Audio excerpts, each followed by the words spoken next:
During my trekking days in the 1990s and early 2000s, I made several trips to Ghanshali, Uttarkashi, and each time passed through the Old Tehri town situated at the confluence of the Bhagirathi and the Bilangana rivers. The construction of the controversial Tehri Dam was on, and I had to follow the zero road along the construction site.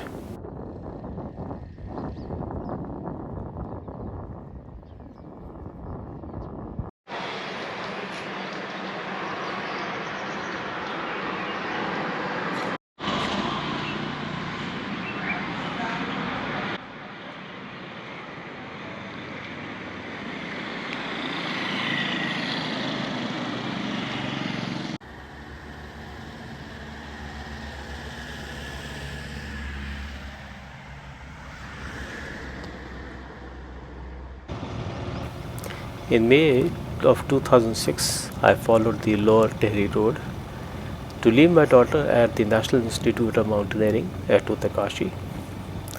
While returning in the evening, the road was blocked because it was getting submerged along with the old town in the reservoir of the dam. Power generation at the dam was finally being commissioned.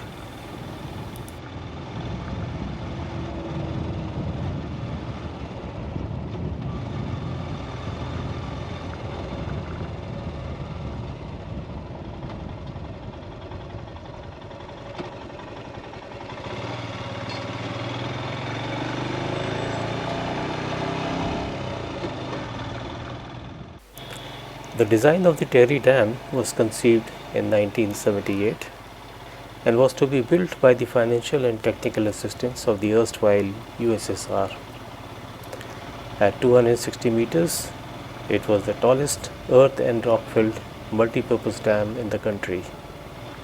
But financial and environmental controversies led to the protracted delay in its construction and commissioning.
Somehow my curiosity got the better of me and I decided to revisit the dam site, but this time to enter it and learn about its specifics.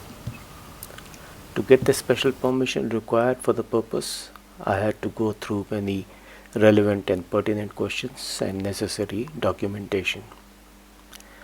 The other two occasions when I got similar opportunities was entering the Bhakranangal Dam and the Hoover Dam, both of which were concrete dams and the two of them are engineering marvels.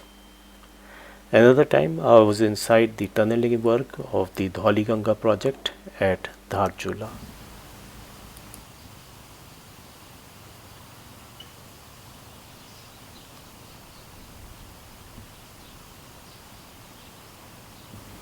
At the nick of time, I was granted the much sought after permission, and a concerned authority accompanied me for detailing of the specifics.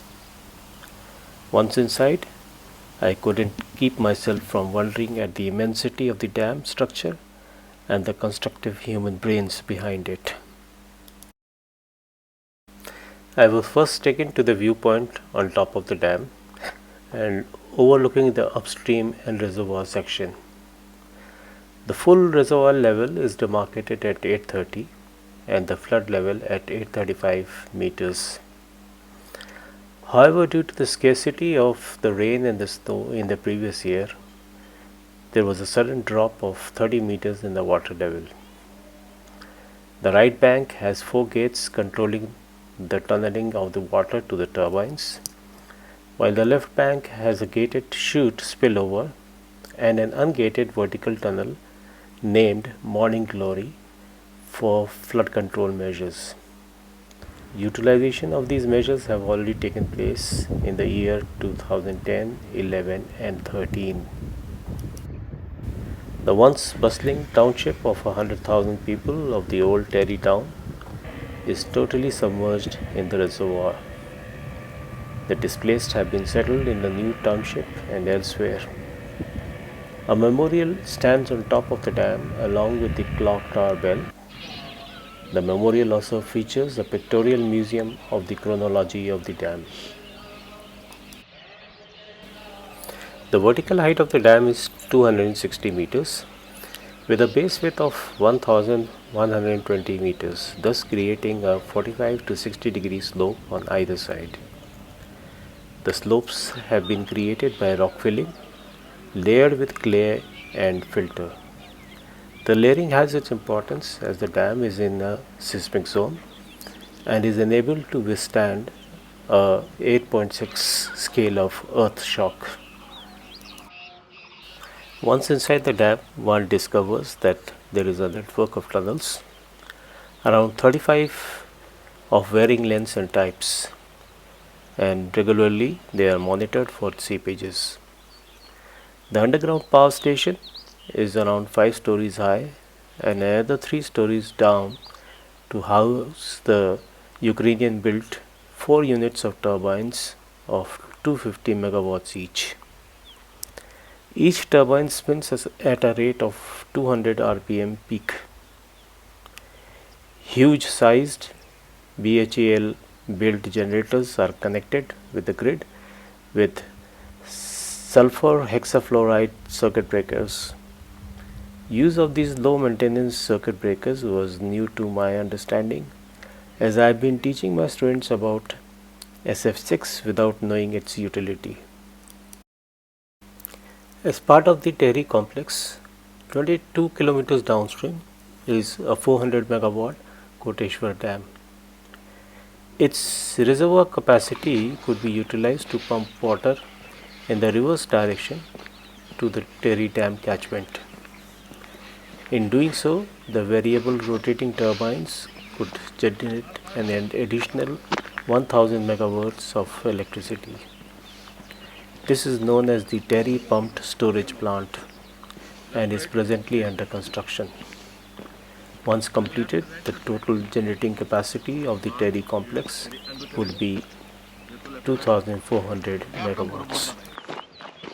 These specifics have come to me as a learner and not as an expert on dam technology, and I am extremely grateful to the THDC for allowing me into the dam.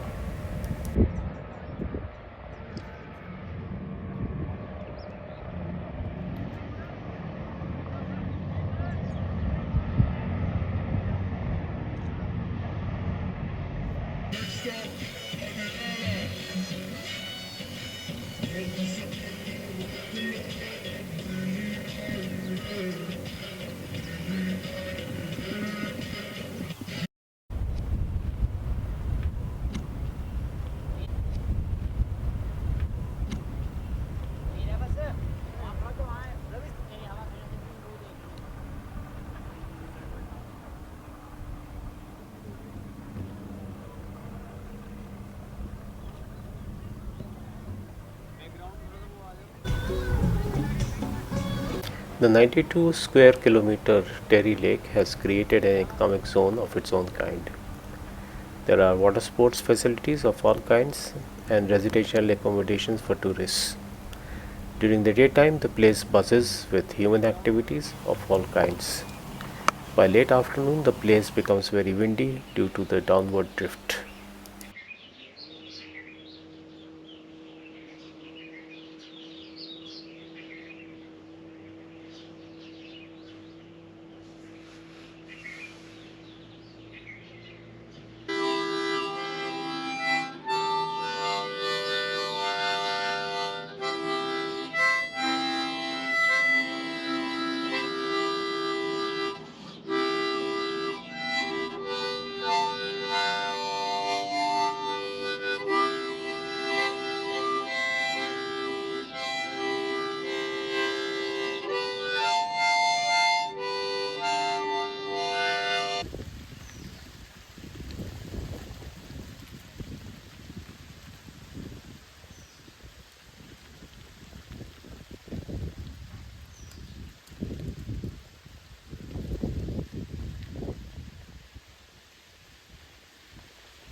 17 kilometers away from Kotli colony and still further upstream is the single lane Dobra Chanti suspension bridge over the Tehri Lake reservoir. It connects Tehri town with Uttarkashi. People had advised me to visit it during the evening hours because of the beautiful illumination of the bridge. Perhaps I will do it on another occasion.